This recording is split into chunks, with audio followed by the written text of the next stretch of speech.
Hello hello, welcome you all into this lecture. आज हम discuss करेंगे ऑर्गेनिक केमिस्ट्री में जीओसी के कुछ टॉपिक, जैसे कि इंडक्टिव इफेक्ट। ठीक है, इंडक्टिव इफेक्ट में जाने से पहले हम समझेंगे कि प्राइमरी इफेक्ट क्या है, सेकेंडरी इफेक्ट क्या होते हैं। ठीक है, उसके बाद हम जाएंगे इंडक्टिव इफेक्ट में, हाइपर कॉन्जुगेशन भी पढ़ेंगे बाद में, और एरोमेटिसिटी, ठीक है, फील्ड इफेक्ट, SIR क्या है, ये सब हम पढ़ेंगे। ठीक है, तो इंडक्टिव इफेक्ट काफ़ी मोस्ट इंपॉर्टेंट टॉपिक है जो कि पूछा जाता है IIT JEE मेंस या फिर नेट गेट के क्वेश्चन हो, कुछ भी हो। लेकिन तो ऑर्गेनिक केमिस्ट्री में काफ़ी इंपॉर्टेंट चैप्टर कौन सा माना गया है, GOC। ठीक है, तो GOC के अंदर जाने से पहले हम समझेंगे कि प्राइमरी इफेक्ट क्या है। तो GOC जनरल ऑर्गेनिक केमिस्ट्री, ठीक है, काफ़ी इंपॉर्टेंट चैप्टर है ऑर्गेनिक केमिस्ट्री का। तो जनरल ऑर्गेनिक केमिस्ट्री के अंदर हम क्या पढ़ते हैं, इलेक्ट्रॉनिक इफेक्ट्स और इसके अंदर हम देखते हैं स्टेबिलिटी ऑफ इंटरमीडिएट्स। इससे काफी क्वेश्चन पूछे जाते हैं स्टेबिलिटी ऑफ इंटरमीडिएट्स से। एग्जामिनर बहुत क्वेश्चन पूछता है, यहां से भी बहुत क्वेश्चन पूछते हैं। जो हम ऑर्गेनिक केमिस्ट्री में जितने भी रिएक्शन के मैकेनिज्म पढ़ते हैं उसके अंदर जो इंटरमीडिएट बनते हैं उनकी स्टेबिलिटी हम जीओसी के अंदर पहले ही पढ़ लेते हैं, फिर वहां पर उसका अप्लाइड पार्ट होता है। तो यहाँ पर हम स्टेबिलिटी ऑफ इंटरमीडिएट देखेंगे कि कैसे देखते हैं, इंडक्टिव इफेक्ट पे कैसे डिपेंड करता है, हाइपर कॉन्जुगेशन पे कैसे डिपेंड करता है, और एरोमेटिसिटी पे कैसे डिपेंड करता है। ठीक है, तो काफी इंपॉर्टेंट टॉपिक है। स्टेबिलिटी ऑफ इंटरमीडिएट्स यहीं से देखते हैं, और इसके अंदर हम देखते हैं एसिडिटी और बेसिसिटी। कुछ कंपाउंड दे देगा ऑर्गेनिक केमिस्ट्री के अंदर और पूछेगा कि एसिडिटी का ऑर्डर क्या होगा, बेसिसिटी का ऑर्डर क्या होगा। तो कंपाउंड की एसिडिटी या फिर बेसिसिटी का ऑर्डर भी हम यहाँ पर देखते हैं ऑर्गेनिक कंपाउंड का। ठीक है, इसलिए जीओसी चैप्टर काफी इंपॉर्टेंट बन जाता है, इसलिए इसको समझना बहुत ज्यादा महत्वपूर्ण है। ठीक है, इंपॉर्टेंट है। चलिए, तो जीओसी में जाने से पहले हमें यह जानना पड़ेगा कि जीओसी के अंदर इफेक्ट हम कितने टाइप के पढ़ते हैं। इफेक्ट्स, तो इफेक्ट्स यहाँ हमें देखने को मिलेंगे दो टाइप के इफेक्ट, एक तो प्राइमरी इफेक्ट और एक क्या होते हैं, सेकेंडरी इफेक्ट्स। तो यहाँ पर प्राइमरी और सेकेंडरी इफेक्ट। तो प्राइमरी इफेक्ट्स में हम कौन कौन से इफेक्ट्स पढ़ते हैं, इसके अंदर जो प्राइमरी इफेक्ट्स हैं उनके अंदर कौन कौन सा आएंगे, जैसे कि इलेक्ट्रोनेगेटिविटी और साइज, एटॉमिक रेडियस या फिर साइज की बात करते हैं। ठीक है, तो ये जनरली जो प्राइमरी इफेक्ट्स हैं ये हमें कहाँ देखने को मिलता है, इनऑर्गेनिक में। ठीक है, और जो हमारे कौन सा पार्ट है जो कि सेकेंडरी इफेक्ट्स हैं, इसके अंदर कौन कौन सा आएंगे, ये हमें देखने को मिलेंगे ऑर्गेनिक केमिस्ट्री में। तो ऑर्गेनिक केमिस्ट्री हम जनरली इन्हीं को ही पढ़ते हैं, सेकेंडरी इफेक्ट को ही। तो ऑर्गेनिक केमिस्ट्री में कौन कौन सा आएंगे देखिए, इसके अंदर आएगा जैसे कि इंडक्टिव इफेक्ट, जो कि हम आज पढ़ने भी जा रहे हैं, इंडक्टिव इफेक्ट, और हाइपर कॉन्जुगेशन, रेजोनेंस या फिर कॉन्जुगेशन। तो रेजोनेंस इसी के अंदर देखने को मिलेगा। ठीक है, और भी है, फील्ड इफेक्ट है, SIR हैं, बहुत सारे, स्टेरिक इनहिबिशन इन रेजोनेंस पढ़ोगे तो बहुत सारे इसके अंदर इफेक्ट देखने को मिलेंगे। तो वो पहले हम जो डिस्कस करेंगे वो किसमें क्या डिस्कस करेंगे, इंडक्टिव इफेक्ट के बारे में। ठीक है, तो ये प्राइमरी इफेक्ट तो उसमें पढ़ोगे, इनऑर्गेनिक में पढ़ते हैं हम इलेक्ट्रोनेगेटिविटी। हम यहाँ पर एग्जाम्पल बहुत सारे देखते भी हैं कि ऑर्डर बताइए, HCl, HF और HBr और HI, इनकी एसिडिटी का ऑर्डर बताइए। तो हम वहाँ देखते हैं साइज से, क्योंकि इलेक्ट्रोनेगेटिविटी किसमें लगता है, रोज में, और साइज किसमें काम करता है, ग्रुप्स में। तो वहां पर इनकी एसिडिटी या फिर स्टेबिलिटी ऑफ एनायन कैटायन, इनकी स्टेबिलिटी देखने के लिए हम इफेक्ट का कौन सा नाम देता है, प्राइमरी इफेक्ट, और पढ़ते हैं कहां पर है हम उसको, इनऑर्गेनिक में। तो यहाँ पर हम जो फोकस करेंगे वो सेकेंडरी इफेक्ट पे फोकस करेंगे, जो कि इंडक्टिव पे हाइपर कॉन्जुगेशन, रेजोनेंस वगैरह है। ठीक है, तो हम जानते हैं कि इंडक्टिव इफेक्ट क्या है। चलिए इंडक्टिव इफेक्ट में चलते हैं। तो जीओसी के अंदर सबसे पहला इफेक्ट इंडक्टिव इफेक्ट, काफी इंपॉर्टेंट इफेक्ट है। तो इंडक्टिव इफेक्ट देखिए, इंडक्टिव इफेक्ट, तो इंडक्टिव इफेक्ट क्या है, देखिए इंडक्टिव इफेक्ट जो है वो जनरली, पहले हम इसके बारे में जानेंगे कि ये किस पे डिपेंड करता है। जब हम इसके एग्जाम्पल करेंगे तब हमको इसको समझ आएगा, ठीक है। तो अभी हम फिलहाल बेस बनाते हैं, पहले समझते हैं, थोड़ा थोड़ा समझ आएगा, फिर उसके बाद जब एग्जाम्पल देंगे तब उसके बाद अच्छे से समझ आ जाएगा कि इंडक्टिव इफेक्ट क्या है। तो पहले देखिए, जैसे कि हम इंडक्टिव इफेक्ट की बात करें तो इंडक्टिव इफेक्ट में जैसे हम बात करते हैं CH3, ठीक है। तो इसके अंदर हमें क्या दिखाई देगा कि कार्बन और कार्बन के बीच, यहां पर कार्बन और कार्बन के बीच जो इलेक्ट्रॉन है वो कहां पर है, बिल्कुल सेंटर पर होंगे। क्यों होंगे, क्योंकि कार्बन की जो इलेक्ट्रोनेगेटिविटी है वो दूसरे कार्बन से क्या है, सेम है। तो ना तो ये शेयर्ड जो इलेक्ट्रॉन है ये कार्बन खींच पाएगा और ना ही ये अपनी ओर क्या कर पाएगा, खींच पाएगा। तो इसका मतलब है कि ये कार्बन ये जो इलेक्ट्रॉन पेयर है जो बॉन्ड में है, ये बॉन्ड के जो इलेक्ट्रॉन है वो कहां पर रहेंगे, सेंट्रल पोजीशन पर, क्योंकि दोनों की इलेक्ट्रोनेगेटिविटी क्या है, सेम।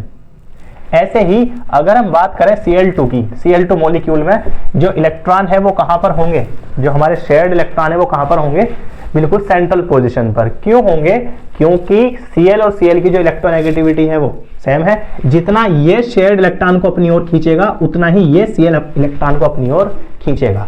तो इसका मतलब अगर कोई भी मॉलिक्यूल में सिमिलर ग्रुप अटैच हो या फिर सिमिलर कार्बन की चेन अटैच हो, जैसे कि और कार्बन की चेन ले लो, तो उसके अंदर जो शेयर्ड इलेक्ट्रॉन होंगे वो कहां पर होंगे, एग्जैक्ट सेंट्रल पोजीशन पर ही होंगे, ठीक है। लेकिन क्या हो अगर इस कार्बन चेन के अंदर हम कोई इलेक्ट्रोनेगेटिव एटम अटैच कर दें, for example CH3, CH2 and then Cl, कोई भी इलेक्ट्रोनेगेटिव एटम जैसे कि FCl, Br, ये सारे के सारे क्या है, इलेक्ट्रोनेगेटिव एटम है।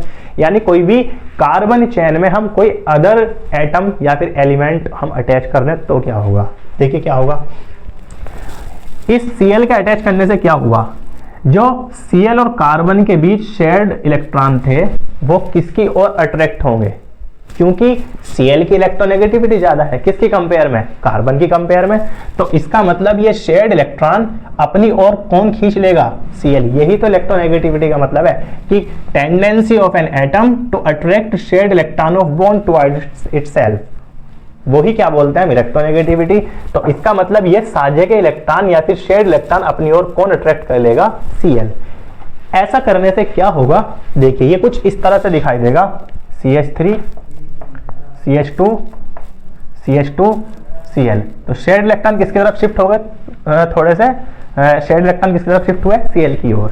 तो Cl की ओर जैसे ही शिफ्ट होंगे तो इस कोवैलेंट बॉन्ड में क्या डेवलप होगी, पोलैरिटी, यानी पोलर कोवैलेंट बॉन्ड बनना शुरू हो जाएगा, ये वाला। तो ये वाला इस पर जैसे ही नेगेटिव चार्ज डेवलप हुआ तो इस कार्बन पर कौन सा चार्ज डेवलप होगा, पॉजिटिव चार्ज। इसका मतलब पोलैरिटी आ गई किसमें, इस बॉन्ड में। तो इसका मतलब ये डाइपोल बन गया। तो इस पॉजिटिव चार्ज की वजह से अब इस कार्बन पे जब पॉजिटिव चार्ज है तो ये शेयर्ड इलेक्ट्रॉन अपनी ओर खींचेगा, नहीं खींचेगा, बिल्कुल खींचेगा, क्योंकि इस कार्बन की कंपेयर में इसकी इलेक्ट्रोनेगेटिविटी ज्यादा हो गई, क्योंकि पॉजिटिव चार्ज बढ़ गया। तो ये positive charge in shared electron को अपनी ओर खींचेगा। जैसे ये अपनी ओर खींचेगा तो इस कार्बन पे क्या आएगा, पॉजिटिव चार्ज डेवलप होना शुरू होगा। ऐसे ही इस CH3 कार्बन पर भी क्या आएगा, पॉजिटिव चार्ज बढ़ना शुरू हो जाएगा, ठीक है। तो इसका मतलब है कि जो साझे के इलेक्ट्रॉन है या फिर शेयर्ड इलेक्ट्रॉन है वो इलेक्ट्रोनेगेटिव एटम की ओर जाने की वजह से, यानी एक बॉन्ड में पोलैरिटी आने की वजह से अदर बॉन्ड में भी क्या आ गई, पोलैरिटी। ऐसा कब हुआ, जब हमने कोई भी कार्बन चेन में कोई भी डिफरेंट एटम अटैच किया, ठीक है। तो इसका मतलब एक बॉन्ड में पोलैरिटी आई, कौन से बॉन्ड में पोलैरिटी डेवलप करी हमने, एक सिंगल बॉन्ड में, और इस पोलैरिटी की वजह से ही हमारी पूरी कार्बन चेन लेंथ में क्या हो गई, एक पोलैरिटी डेवलप हो गई, यानी पॉजिटिव या नेगेटिव चार्ज डेवलप हो गया। तो इसका मतलब है कि इंडक्टिव इफेक्ट क्या है कि अगर कोई भी कार्बन चेन लेंथ में हम कार्बन से अलावा कोई भी एटम अटैच कर दें तो शेयर्ड इलेक्ट्रॉन, अगर हम इलेक्ट्रोनेगेटिव एटम से अटैच करेंगे तो shared electron most electronegative atom की तरफ अटैच होंगे।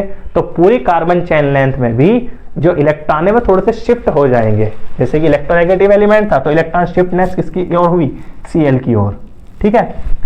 अब इसी तरीके से ही जैसे अब ये क्लोरीन इलेक्ट्रोनेगेटिव एटम था, ऐसे ही अगर हम कार्बन चेन लेंथ में कोई भी एक ऐसा एटम अटैच कर दें जिसकी इलेक्ट्रोनेगेटिविटी ए एटम कोई भी है उसकी इलेक्ट्रोनेगेटिविटी सपोज कार्बन से कम है, तो अगर इसकी इलेक्ट्रोनेगेटिविटी कार्बन से कम है तो इसका मतलब कार्बन इसकी कंपेयर में ज्यादा इलेक्ट्रोनेगेटिव हुआ। तो अब शेयर्ड इलेक्ट्रॉन किसकी ओर अट्रैक्ट होंगे? अब शेयर्ड इलेक्ट्रॉन अट्रैक्ट होंगे कार्बन की ओर, क्योंकि कार्बन की इलेक्ट्रोनेगेटिविटी हमने मान ली कि ए से ज्यादा है। तो यहां पर इलेक्ट्रोनेगेटिविटी ऑफ कार्बन किससे ज्यादा है? इलेक्ट्रोनेगेटिविटी ऑफ ए। और यहां पर इलेक्ट्रोनेगेटिविटी ऑफ कार्बन कम है इलेक्ट्रोनेगेटिविटी ऑफ Cl।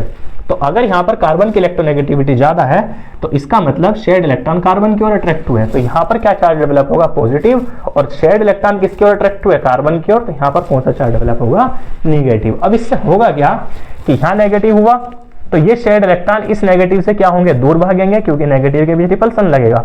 तो ये यहाँ पर नेगेटिव चार्ज डेवलप होगा, यहाँ पर भी नेगेटिव चार्ज डेवलप होना शुरू हो जाएगा। तो इसका मतलब अगर हम कार्बन चेन लेंथ में कोई भी ऐसा एटम लगा दें जिसकी इलेक्ट्रोनेगेटिविटी कार्बन से कम हो या ज्यादा हो, तो शेयर्ड इलेक्ट्रॉन थोड़े से अट्रैक्ट होंगे या फिर रिपेल होंगे कार्बन चेन लेंथ के अकॉर्डिंग। तो वही इफेक्ट क्या है?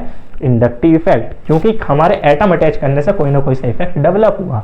ठीक है, तो यही क्या होगा? Inductive effect. तो इंडक्टिव इफेक्ट की डेफिनेशन ही यही है कि due to polarity in one bond induced polarisation in other bond. तो यही इफेक्ट क्या है? Inductive effect. ठीक है, अब इंडक्टिव इफेक्ट के कुछ फीचर्स हैं वो हम जान लेते हैं। ठीक है, धीरे धीरे एक एक पॉइंट करके हम पढ़ेंगे, तो उसके बाद इंडक्टिव इफेक्ट जब हम एग्जाम्पल लेंगे तो वो समझ आ जाएगा। ठीक है, चलिए इसके कुछ फीचर्स देख लेते हैं। तो इंडक्टिव इफेक्ट के फीचर्स,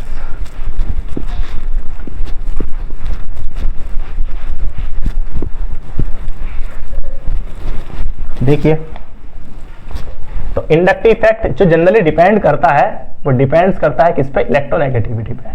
डिपेंड्स अपॉन इलेक्ट्रोनेगेटिविटी। अभी बताया ना कि इलेक्ट्रोनेगेटिव एटम ज्यादा होगा या फिर इलेक्ट्रोनेगेटिव एटम कम होगा कार्बन की कंपेयर में इलेक्ट्रोनेगेटिविटी। तो यहां पर इलेक्ट्रोनेगेटिविटी अगर हम देखें तो वो इंडक्टिव इफेक्ट कहीं ना कहीं किस पे डिपेंड कर रहा है? इलेक्ट्रोनेगेटिविटी पे। ठीक है, और ध्यान रखना कि ये जो है एक ऑब्जेक्टिव में ही पूछा जाता है कि ये क्या है? एक परमानेंट इफेक्ट है। क्यों परमानेंट इफेक्ट? तो ये क्या है? Permanent effect. और ये जो ऑपरेट होता है, ऑपरेट कहां होता है? ये होता है सिग्मा बॉन्ड। तो ऑपरेट वाया सिग्मा बॉन्ड। तो जैसे कि हमने देखा कार्बन चेन लेंथ में हमने कार्बन कार्बन क्लोरीन अटैच किया, तो इस क्लोरीन इलेक्ट्रोनेगेटिव होने की वजह से Cl की ओर इलेक्ट्रॉन अट्रैक्ट हुए। तो ये कौन से बॉन्ड में ऑपरेट होता है? सिग्मा बॉन्ड, क्योंकि ये क्या है? Sigma bond. ये भी क्या है? Sigma bond. ठीक है, तो ये किस में ऑपरेट होता है? सिग्मा बॉन्ड में। और एक इसका फीचर क्या है? It is distance dependent. Distance dependent मतलब डिस्टेंस डिपेंडेंट का मतलब क्या है? फॉर एग्जाम्पल अगर हम देखें इंडक्टिव इफेक्ट, तो इस क्लोरीन के इलेक्ट्रोनेगेटिव होने की वजह से इस पर कुछ इफेक्ट पड़ा, तो शेयर्ड इलेक्ट्रॉन इससे दूर गए, तो यहां पर पॉजिटिव चार्ज आया। ठीक है, ऐसे ही इसके भी तो शेयर्ड इलेक्ट्रॉन कुछ अट्रैक्ट होंगे कार्बन की ओर, ऐसे ही इसके शेयर्ड इलेक्ट्रॉन किसकी ओर अट्रैक्ट होंगे? इस कार्बन की ओर। लेकिन डिस्टेंस डिपेंडेंट का मतलब यह है कि इस कार्बन पर इस Cl का इफेक्ट ज्यादा होगा, क्योंकि यहां पर डिस्टेंस कम है। ठीक है, तो डिस्टेंस जितनी कम होगी, एज डिस्टेंस डिक्रीजेस, इसका एक पॉइंट है as distance decreases inductive effect increases. मतलब इंडक्टिव इफेक्ट इंक्रीजेस। इसका मतलब यह है कि जैसे जैसे डिस्टेंस हम बढ़ाएंगे, इंडक्टिव इफेक्ट यानी इफेक्ट जो डेवलप हो रहा है ये, वो क्या होता जाएगा? कम होता जाएगा। जैसे जैसे हम आग लगाते हैं, जैसे कि फायर लगी है कहीं पर, तो फायर में होता क्या है कि जैसे जैसे डिस्टेंस इंक्रीज करती है तो फायर कम होती जाती है ना। पहले आग कहीं पर बहुत ज्यादा लगी होगी, फिर हम डिस्टेंस के हिसाब से देखते हैं आग को, तो वो क्या होती है? थोड़ी सी कम। तो फायर की तरह ही है इंडक्टिव इफेक्ट। जैसे अगर हम बात करें रेजोनेंस की, अभी हम आगे पढ़ेंगे, तो रेजोनेंस क्या होगा हमारा?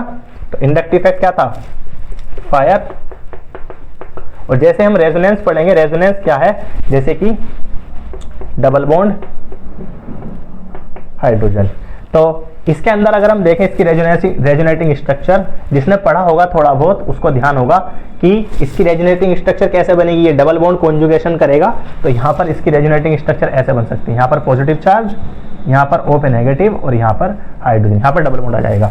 तो यहाँ पर रेजोनेंस के अंदर जो इलेक्ट्रॉन डिस्प्लेसमेंट हुए, ठीक है, तो ये जो जितना इफेक्ट इस कार्बन पर है, मतलब टोटल जो हमारी कार्बन चेन लेंथ बन रही है और ऑक्सीजन भी इसमें अटैच है, तो ये जो है परमानेंट डिस्प्लेसमेंट ऑफ इलेक्ट्रॉन हुआ। तो ये जो परमानेंट डिस्प्लेसमेंट ऑफ इलेक्ट्रॉन होता है ये रेजोनेंस में होता है। तो ये जो फैलता है ये पूरे के पूरे क्या होता है, कार्बन चेन लेंथ में फैलता है, ये डिस्टेंस पे डिपेंड नहीं करता। तो इसका मतलब रेजोनेंस पूरे के पूरे किस में फैलेगा, पूरी कार्बन में इक्वल, पूरी लेंथ में क्या होगा, इक्वल फैलेगा, ठीक है। तो इसलिए हम बोलते हैं कि इंडक्टिव इफेक्ट फायर है और रेजोनेंस क्या है, वायर।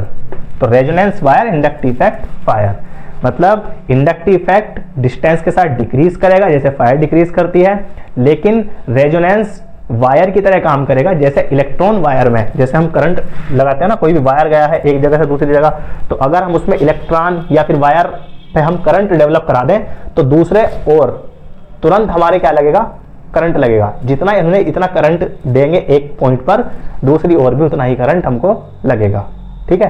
तो इसलिए बोलते हैं कि वो डिस्टेंस पे डिपेंड नहीं करता, ठीक है। तो करंट जब डिस्टेंस पे डिपेंड नहीं कर रहा तो इसलिए हम बोलते हैं कि इंडक्टिव इफेक्ट फायर की तरह काम करेगा और रेजोनेंस किसकी तरह काम करेगा, वायर की तरह, ठीक है। चलिए देखते हैं क्लासिफिकेशन ऑफ इंडक्टिव इफेक्ट। तो इंडक्टिव इफेक्ट कितने टाइप का है, तो इंडक्टिव इफेक्ट है दो टाइप का, एक तो प्लस आई इफेक्ट और एक माइनस आई इफेक्ट।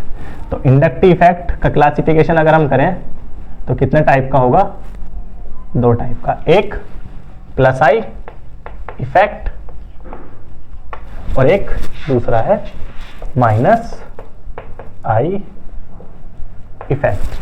तो प्लस आई इफेक्ट मतलब प्लस आई इफेक्ट जो ऑपरेट होगा, operated via electron donating group. मतलब जैसे कि फॉर एग्जांपल हम समझते हैं कोई भी कार्बन चेन लेंथ है, कार्बन चेन लेंथ है, यहाँ पर कोई भी पॉजिटिव है या फिर नेगेटिव है, कोई भी चार्ज हो सकता है, पॉजिटिव नेगेटिव चार्ज इस कार्बन पर भी। हम देखेंगे कि stability of carbocation, stability of carbon ion. तो इसके अंदर सपोज करो हम किसी एक एटम को देख रहे हैं कि ये एटम इस कार्बन चेन लेंथ में इलेक्ट्रॉन दे रहा है या फिर इस कार्बन चेन से इलेक्ट्रॉन ले रहा है। तो हम अगर इस ग्रुप को एनालाइज करें, इस ग्रुप को देखें, तो इसके इफेक्ट के बेस पे ही हम इसको डिवाइड करते हैं प्लस आई इफेक्ट या फिर माइनस आई इफेक्ट। सपोज ए की इलेक्ट्रोनेगेटिविटी कार्बन से ज्यादा है, तो अगर ए की इलेक्ट्रोनेगेटिविटी कार्बन से ज्यादा हुई तो इसका मतलब ये क्या करेगा, इस पूरे कार्बन चेन लेंथ से इलेक्ट्रॉन क्या करेगा, लेगा। तो इस ग्रुप को हम बोल देंगे कि ये कौन सा ग्रुप है, माइनस आई ग्रुप या फिर माइनस आई इफेक्ट प्रोड्यूस कर रहा है। और अगर सपोज करो इसकी इलेक्ट्रोनेगेटिविटी फॉर एग्जांपल यहाँ पॉजिटिव या फिर नेगेटिव चार्ज जो भी डेवलप होगा, तो हम एनालाइज करेंगे बेसिकली ए एटम को। तो ए ग्रुप अगर हमारा कार्बन की कंपेयर में कम इलेक्ट्रोनेगेटिव हुआ, यानी इलेक्ट्रोपॉजिटिव होगा, कार्बन की कंपेयर में इलेक्ट्रोपॉजिटिव होगा, यानी इलेक्ट्रोनेगेटिविटी ए की क्या होगी, कम होगी। तो अगर कार्बन से इसकी इलेक्ट्रोनेगेटिविटी कम है तो इसका मतलब शेयर्ड इलेक्ट्रॉन किसकी ओर अट्रैक्ट हो जाएंगे, कार्बन की ओर। तो इसका मतलब ए कोशिश करेगा कि इलेक्ट्रॉन किसकी ओर जाए, कार्बन की ओर। तो इसका मतलब ए कौन सा इफेक्ट डेवलप करेगा, प्लस आई इफेक्ट।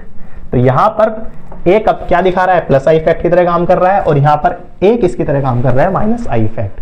तो वो डिपेंड करेगा कि एटम जो है हमारा कौन सा अटैच है या फिर कौन सा ग्रुप हमारा अटैच है, ठीक है। तो अगर कोई भी ग्रुप इलेक्ट्रॉन डोनेट कर रहा होगा, इलेक्ट्रॉन डोनेट, तो उसको हम बोलेंगे प्लस आई इफेक्ट। तो operated via electron donating group, ठीक है। तो प्लस आई इफेक्ट डेवलप करेगा अगर वो इलेक्ट्रॉन देगा कार्बन चेन लेंथ में। ऐसे ही अगर हमारा कोई भी एटम या फिर ग्रुप क्या करेगा, कार्बन से इलेक्ट्रॉन लेगा, तब हम उसको बोल देंगे कि वो कार्बन से इलेक्ट्रॉन ले रहा है, तो इलेक्ट्रॉन विड्रॉ कर रहा है, इलेक्ट्रॉन निकाल रहा है, शेयर्ड इलेक्ट्रॉन को क्या कर रहा है, अपनी ओर खींच रहा है। तो हम इसको बोल देंगे इलेक्ट्रॉन विड्रॉइंग ग्रुप या फिर इलेक्ट्रॉन पुलिंग ग्रुप भी इसको बोल देते हैं, क्योंकि पुल का मतलब होता है खींचना, ठीक है। तो इसके अंदर operated by electron donating group, ये होगा हमारा operated by electron withdrawing group, ठीक है। जितने भी हमारे सैचुरेटेड हाइड्रोकार्बन, इनको पहचानने की तरीका क्या है कि सैचुरेटेड हाइड्रोकार्बन होंगे जितने भी, वे किसकी तरह काम करेंगे, प्लस आई, ग्रुप की तरह काम करेंगे। इनको प्लस आई इफेक्ट भी बोल देते हैं और ग्रुप का नाम बोलते हैं प्लस आई ग्रुप। तो यहाँ पर ए प्लस आई ग्रुप का काम करेगा, सॉरी यहाँ पर, और यहाँ पर ए ग्रुप किसका काम करेगा, माइनस आई का। तो सैचुरेटेड हाइड्रोकार्बन, जितने भी सैचुरेटेड हाइड्रोकार्बन है वो सारे किसका काम करेंगे, प्लस आई इफेक्ट लगाएंगे। जैसे कि फॉर एग्जाम्पल मैं इसको एनालाइज करता हूँ, CH3 CH2 COO नेगेटिव, ठीक है। तो यहाँ पर अगर मैं CH3 को देखूं तो ये CH3 या फिर टोटल C2H5 को हम एनालाइज करते हैं, C2H5। तो यहाँ पर C2H5 या फिर CH3 CH2 ये वाला हिस्सा हमारा क्या है, सैचुरेटेड हाइड्रोकार्बन। सैचुरेटेड हाइड्रोकार्बन मतलब एल्केन, एक तरीके से एल्काइल ग्रुप है ना। तो ये एल्काइल ग्रुप क्या करेगा, इस CO2 नेगेटिव को इलेक्ट्रॉन क्या करेंगे, दोनों के दोनों इलेक्ट्रॉन देंगे। ये भी इलेक्ट्रॉन देगा, ये भी इलेक्ट्रॉन देगा। तो इसका मतलब सभी saturated hydrocarbon plus I effect की तरह काम करेंगे, ठीक है। जैसे कि 3 डिग्री कार्बन, 2 डिग्री कार्बन कोई भी हो, जैसे कि CH3 CH CH3 COO negative. तो मैं इस ग्रुप का इफेक्ट देख रहा हूं कि इस ग्रुप का इफेक्ट इस पूरे कार्बन पे क्या पड़ेगा। तो यहां पर हम क्या देखेंगे कि अगर मैं इस ग्रुप की बात करूं तो ये ग्रुप किसकी तरह काम करेगा, तो ये पूरा का पूरा क्या है, सैचुरेटेड हाइड्रोकार्बन है। ये क्या करेगा, इलेक्ट्रॉन देगा, यहां से CH3 भी देगा और यहां से CH भी देगा। तो इसका मतलब इलेक्ट्रॉन मिलेंगे किसको, CO2 नेगेटिव ग्रुप को। तो मैं इस ग्रुप को देख रहा हूं तो ये ग्रुप किसकी तरह काम करेगा, प्लस आई ग्रुप की तरह काम करेगा, क्योंकि ये सैचुरेटेड हाइड्रोकार्बन है। और कौन कौन से ग्रुप प्लस आई इफेक्ट की तरह काम करते हैं, चलिए देखते हैं। जैसे कि और कौन से होंगे, जैसे कि all metals show plus I effect.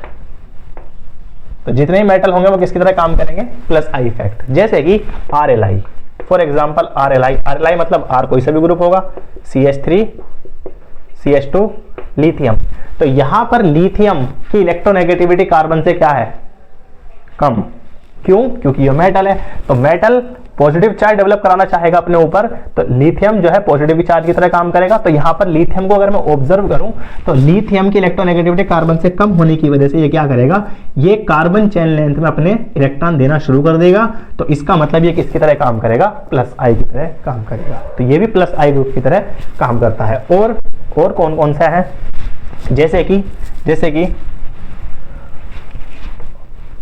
NH2 और CH2 नेगेटिव, NH2 नेगेटिव और O नेगेटिव, या फिर CO2 नेगेटिव और R ग्रुप। R ग्रुप में भी कौन कौन सा आ गया, 3 डिग्री 2 डिग्री और 1 डिग्री। इसके अंदर जैसे कि हम इसकी बात करें तो इसके अंदर CH2 नेगेटिव अगर किसी भी एटम से अटैच हुआ, for example CH2 negative COO negative, ऐसा कोई ग्रुप है, तो हम इसके अंदर देखेंगे CH2 का इफेक्ट क्या होगा। तो CH2 क्या करेगा, जनरली इलेक्ट्रॉन देने का काम करेगा।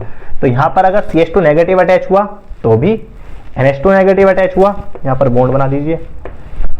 तो इसका मतलब CH2 नेगेटिव जो हिस्सा होगा वो क्या करेगा, इलेक्ट्रॉन डोनेट करेगा। तो इसका मतलब ये किसकी तरह काम करेगा, प्लस आई। सिमिलरली अगर यहाँ NH ग्रुप अटैच हो तो NH ग्रुप भी किसका काम करेगा, अगर उस पर नेगेटिव चार्ज हो तब।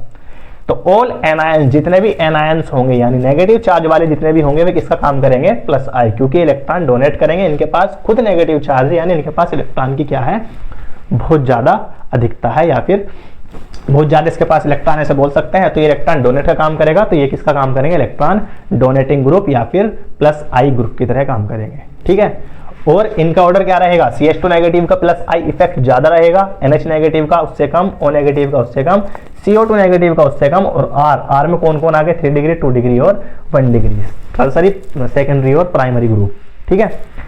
चलिए ये था प्लस आई इफेक्ट, यानी किसी भी ग्रुप का इफेक्ट देखना हो अगर हमें तो वो प्लस आई इफेक्ट की तरह कैसे काम करेगा।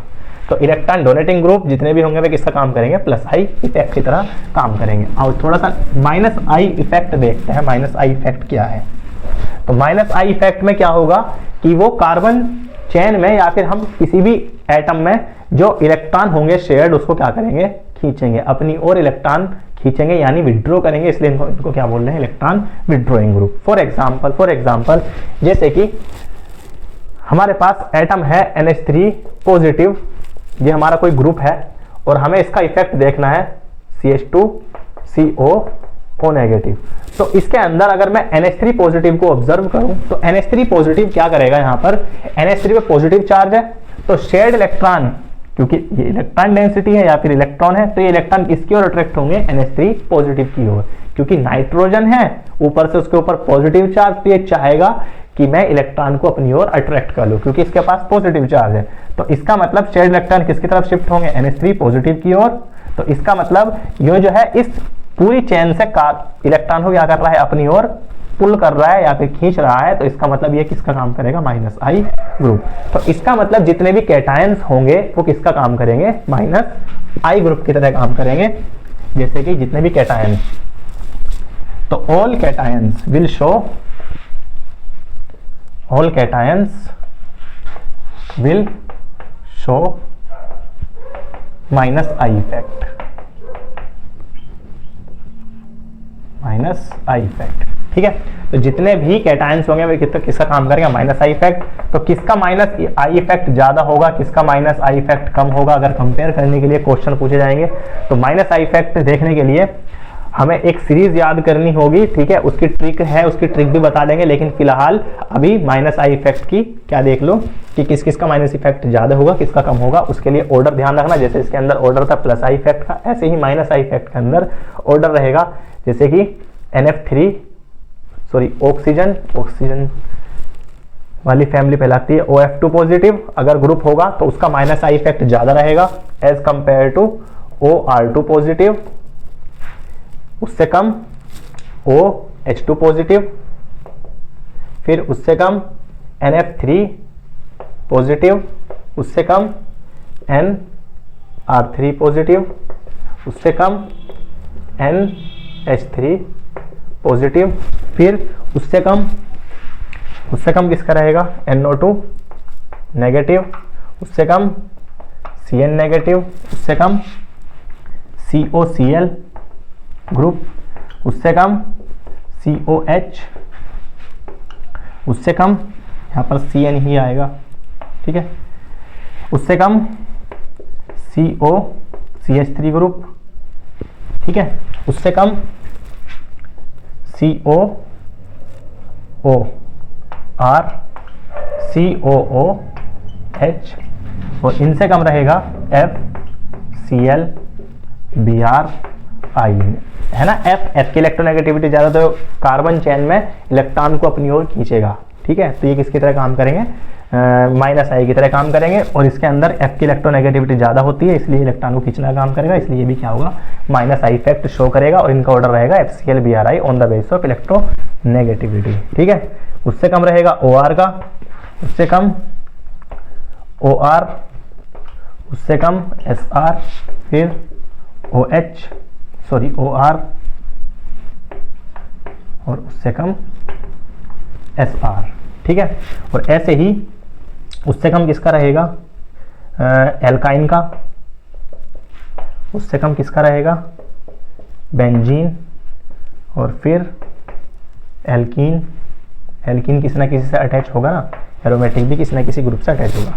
ऐसे ही सबसे कम किसका रहेगा, हाइड्रोजन का।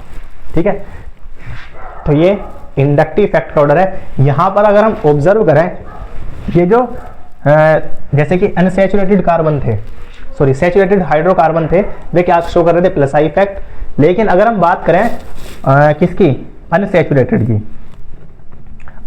की, जैसे कि एल्काइन हुआ, एल्काइन एल्कीन हुए, तो ये सब किसका काम कर रहे हैं, -I इफेक्ट का। तो इसका मतलब अनसैचुरेटेड हाइड्रोकार्बन किसका काम करेंगे, -I इफेक्ट का काम करेंगे, जबकि सैचुरेटेड हाइड्रोकार्बन किसका काम करेंगे, +I इफेक्ट का। ठीक है, अभी यही ध्यान रखो, एग्जाम्पल से समझ आएगा कि +I इफेक्ट -I इफेक्ट कैसे अप्लाई करते हैं, इसके एप्लीकेशन से। ठीक है, उससे पहले एक छोटी सी टर्म समझते हैं, जैसे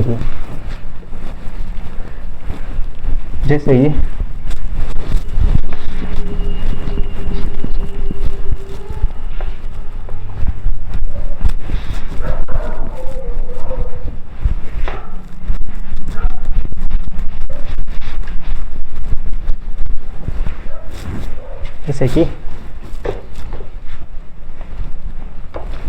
CH3, ये भी काफी इंपॉर्टेंट कॉन्सेप्ट है जीओसी में। CH3, CH2 double bond CH2, और यहाँ पर CH ट्रिपल बॉन्ड CH। अगर मैं बात करूं कि इसके अंदर हाइब्रिडाइजेशन क्या होगी, हाइब्रिडाइजेशन, तो हाइब्रिडाइजेशन कैसे कैलकुलेट करता है, नंबर ऑफ सिग्मा बॉन्ड के अकॉर्डिंग। तो इसके अंदर एक ही सिग्मा, सॉरी यहां पे अगर हम कार्बन की हाइब्रिडाइजेशन काउंट करें तो कार्बन की हाइब्रिडाइजेशन कितनी आएगी, तो number of sigma bond, hydrogen 3 है तो 3 हाइड्रोजन कितने बॉन्ड सिग्मा बॉन्ड बनाएंगे, 3। तो इसका मतलब 1 सिग्मा, 2 सिग्मा, 3 सिग्मा और 4 सिग्मा। 4 सिग्मा का मतलब क्या है कि वो sp3 है। 3 सिग्मा का मतलब क्या होता है, sp2, और 2 सिग्मा का क्या मतलब होता है, 2 सिग्मा मतलब sp हाइब्रिडाइजेशन। ठीक है, तो यहां पर कार्बन के अराउंड कितने सिग्मा बॉन्ड बन रहे हैं, 4 सिग्मा का मतलब sp3। ठीक है, यहां पर कार्बन के अराउंड कितने सिग्मा बॉन्ड बन रहे हैं, चेक करो। तो यहां पर कार्बन में 2 H है, एक डबल बॉन्ड है, तो 1 sigma, 2 sigma, 3 bond, 3 bond sigma बने, और एक इसके अंदर क्या बनेगा, पाई। अगर 2 बॉन्ड बन रहे हैं तो इसका मतलब 1 सिग्मा है, दूसरा क्या होगा, पाई। तो यहां पर कितने सिग्मा बॉन्ड है, 3 सिग्मा, मतलब 3 सिग्मा का मतलब है sp2। और यहां पर 1 सिग्मा और 3 बॉन्ड में क्या रहता है, 1 सिग्मा 2 पाई, तो 1 सिग्मा बॉन्ड ये रहा, एक हाइड्रोजन से बनेगा, तो यहां पर हाइब्रिडाइजेशन क्या बनेगी, sp। ठीक है, अगर हम इसके अंदर परसेंटेज ऑफ s कैरेक्टर देखें, परसेंटेज ऑफ कैरेक्टर, तो यहां पर परसेंटेज कितना रहेगा, देखो sp3 अगर मैं इसको 100% मान लूं तो sp कितने हैं यहाँ पर 3, तो सभी के ऊपर कितने 100% अगर हम लें तो 100% में से ये कितना है, 3 हिस्सा, और ये कितना है, 1 पार्ट।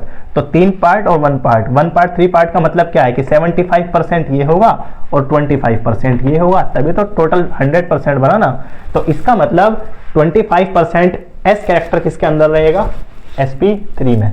तो यहाँ पर 25%, sp2 की अगर मैं बात करूं तो s प्लस p अगर टोटल 100% है तो इसका मतलब 1 के हिस्से में कितना आएगा, 33%, 33.3, तो 3.33%। ऐसे ही अगर मैं sp की बात करूं तो s और p दोनों मिलकर अगर 100% है तो s के पास कितना परसेंटेज आएगा, तो वो कितना आएगा, 50%। ठीक है, तो टोटल परसेंटेज सबसे ज्यादा किसके अंदर रही होगी, देखो तो इसका मतलब परसेंटेज s किसके अंदर ज्यादा है, एल्काइन। ठीक है, तो परसेंटेज s किसके अंदर ज्यादा है, alkyne, then alkene and then alkane. यहां से एक चीज देखो कि यहां पर बॉन्ड एंगल क्या होगा, तो बॉन्ड एंगल sp3 है, तो sp3 इसका मतलब बॉन्ड एंगल कितना बनेगा, 109 डिग्री 28 मिनट। इसके अंदर बॉन्ड एंगल कितना बनेगा, sp2 है, इसका मतलब इसके अंदर बॉन्ड एंगल कितना है, 120 डिग्री, और एल्काइन के अंदर बॉन्ड एंगल कितना रहा होगा, 180 डिग्री। sp के कॉरेस्पॉन्डिंग बॉन्ड एंगल कितना होगा, 180 डिग्री। ठीक है, चलो हमने पढ़ा है कि बॉन्ड एंगल डायरेक्टली प्रोपोर्शनल किसके रहेगा, इलेक्ट्रोनेगेटिविटी।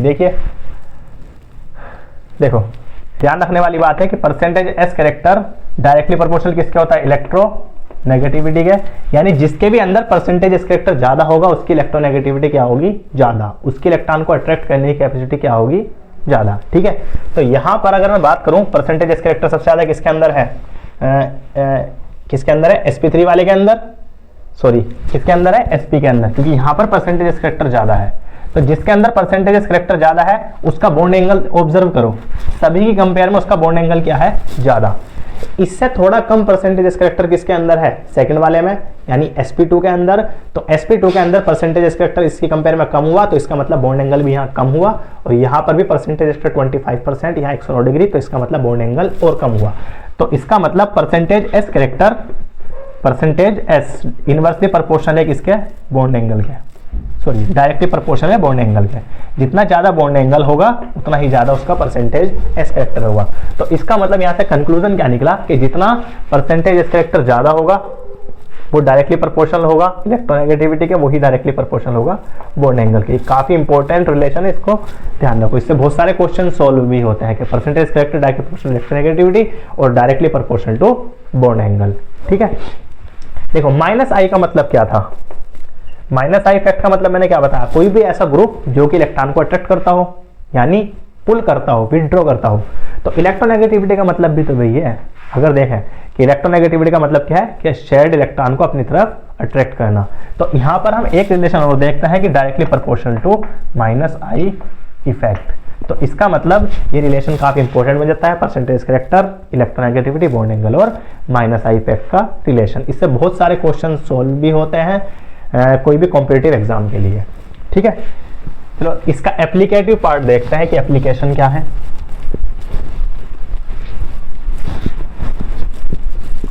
देखिए एप्लीकेशन, इसको अप्लाई कैसे करते हैं इंडक्टिव इफेक्ट को, how to apply inductive effect. जैसे कि तो इसके एप्लीकेशन हम कहाँ कहाँ पढ़ते हैं इसको। तो एप्लीकेशन इसके क्या है, हम देखते हैं stability of carbocation, stability of carbocation, stability of carbon ions, stability of free radical भी, कुछ फ्री रेडिकल की स्टेबिलिटी भी इससे हम देख लेते हैं किसी किसी के अंदर। ठीक है, और इसके अंदर क्या देखते हैं हम, एसिडिटी अगर कंपेयर करनी हो तब भी ये काफी इंपॉर्टेंट रोल प्ले करता है, या फिर बेसिसिटी ऑफ अमीन्स हम इसी से ही देखते हैं। ठीक है, एक एक करके सबको पढ़ेंगे। तो stability of carbocation, stability of carbon ion और हमारा क्या एसिडिटी या फिर बेसिसिटी। ठीक है, तो ये सब हम एक एक करके पढ़ेंगे धीरे धीरे। चलिए आज के लिए इतना ही, बाकी कल देखते हैं कि इसका एप्लीकेशन पार्ट। ठीक है, तो तब तक के लिए ओके बाय।